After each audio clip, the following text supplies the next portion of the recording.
Turabasuhuje mwese abakomeje gukurikira ibiganiro byacu kuri Wazo Speed. Wazo Speed tubategurira kandi tukabagezaho amakuru atandukanye y'ubukungu haba muri Afurika cyangwa no ku yindi migabane. Tubagezaho kandi inama n'inyigisho byagufasha guhindura ubuzima bwawe mu rwego rw'ubukungu. Dukurikirane rero umenye kugenzura imitwarire yawe mu rugamba rw'ubukungu.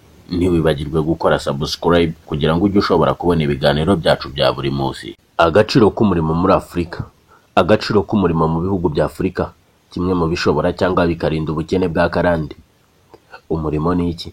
Umurimo ni igikorwa icyo ari cyo cyose ukora ukoresheje ubwenge cyangwa imbaraga ariko ugamije kubona inyungu. Umurimo kandi ni kimwe mu by'ingenzi bituma abatuye isi babasha kuyibaho kuko ni urufatiro rw'imibereho ya muntu. Ni akahe gaciro abatuye Afurika bahereza umurimo?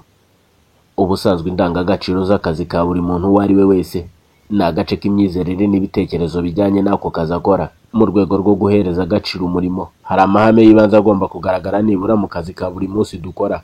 Ayo mahame harimo ubunyangamugayo, kwiyubaha, kubaha abandi, guharanira no gutanga amahoro ndetse no kugera ku ntego. Iyo ukoze igenzura ku itandukaniro ry'imibereho y'abatuye Afurika, muri rusange usanga bishingiye ku itandukaniro ry'agaciro bahereza imirimo bakora. Icyo kikaba kimwe mu bihita bigaragaza agaciro abantu bahereza imirimo bakora, kuko usanga nko mu bukungu abahereza agaciro imirimo bakora batera imbere cyane.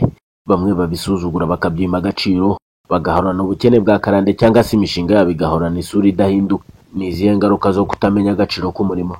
Kutamenya agaciro k'umurimo ni kimwe mu bigabanya amahirwe y'umuntu, bikamubuza kugira ibyo ageraho kuko aba atazi kubikorera.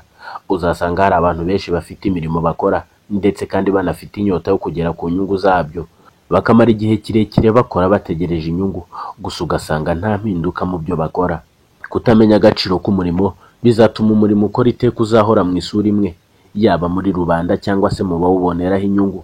Iki kikaba cyaba inkingi ikomeye yatuma ureka wa murimo, kuko ubona nta mpinduka, nta gutera imbere, ubona ibyo wiyemeje byose utabigeraho. Nyamara ahangaha nta wundi warenganya, biba biterwa n'agaciro gake uhereza umurimo, ukabishyiramo kwisuzugura, ukumva ko bidashoboka, ukumva ko udashoboye, ukumva ko mbese nta n'ikindi wahindura kuri bya bikorwa byawe ukora.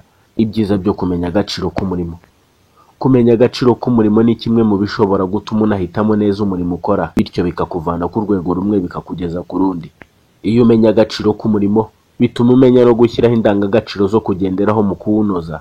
Ibi bikaba byakwifashishwa cyane haba mu kugira amahitamo y'umurimo ushobora gukora cyangwa mu kunoza umurimo usanzwe ukora. Kumenya agaciro k'umurimo ukora kandi bizatuma ibyo ukora bikundwa kandi bihabwa agaciro na rubanda.